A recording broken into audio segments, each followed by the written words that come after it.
বন্ধুরা, লাকি কিচেনে আপনাদের সবাইকে স্বাগত জানাই। তো এখন আমি এসেছি একটা রেসিপি, মাছের রেসিপি নিয়ে। আমি বানাবো ভোলা মাছের ঝাল। তো আমি অলরেডি তেল দিয়ে দিয়েছি, তেলটা বেশি করে গরম করেছি।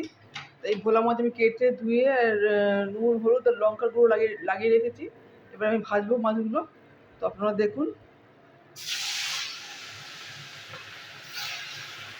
তেল বেশি করে গরম করতে হবে, না তো মাছ কেটে যায়। মাছটা আমি ভেজে নিই। দেখুন বন্ধুরা, মাছ ভাজা হয়ে গেছে। এবার মাছগুলো আমি তুলে নিচ্ছি। দেখুন বন্ধুরা, মাছ ভাজা হয়ে গেছে, মাছ আমি তুলে নিচ্ছি। এবার দিয়ে দেবো তেলেতে দেবো পেঁয়াজের কুচি, পেঁয়াজ আর টমেটোর উপরে করবো, মাছটা বানাবো। তো পেঁয়াজটা আমি ভালো করে ভেজে নেবো। সামান্য যাতে নুন দিয়ে দেবো, নুন দিলে পেঁয়াজটা ভাজা হবে। এই নুন দিয়ে দিলাম। পেঁয়াজটা ভেজে নিই আগে। দেখুন বন্ধুরা, পেঁয়াজ ভাজা হয়ে গেছে। আমি দিয়ে দেবো এবার আদা রসুনের পেস্ট, হাফ চামচ দিলাম। তো এই আদা রসুনের পেস্টটা আমি ভালো করে ভেজে নেবো। দেখুন বন্ধুরা, আদা রসুনের পেস্টটা ভালো করে ভাজা হয়ে গেছে। এখন দিয়ে দেবো একটু গরম জল, মশলাটা দেবো ওর মধ্যে।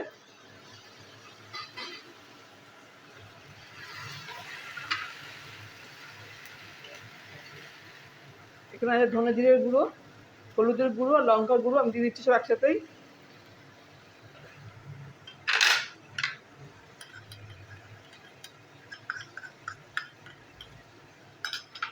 এই মশলাটা আমি ভালো করে কষিয়ে নেবো এই পেঁয়াজের সাথে। বন্ধুরা, মশলা কষানো হয়ে গেছে। আমি এবার দিয়ে দেবো টমেটোর পেস্ট। এতে 4টে কাঁচা লঙ্কাও আছে। টমেটোর পেস্ট আমি ভালো করে কষিয়ে নেবো মশলার সাথে। এটা আমি এখন কষাবো। দেখুন বন্ধুরা, মশলা কষানো হয়ে গেছে। আমি দিয়ে দেবো এতে সামান্য একটু নুন দিয়ে দেবো।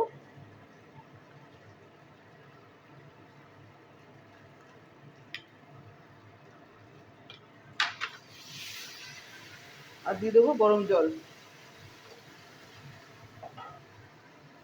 গরম জল আছে, গরম জল দিয়ে দিচ্ছি। গরম জলটা ফুটে গেলে আমি মাছগুলো দিয়ে দেবো। জলটা একটু ফুটে যাবে, তারপর মাছগুলো দেবো। দেখুন বন্ধুরা, গ্রেভি ফুটে গেছে। আমি দিয়ে দেবো এবার এই মাছের পিসগুলো আমি দিয়ে দিচ্ছি।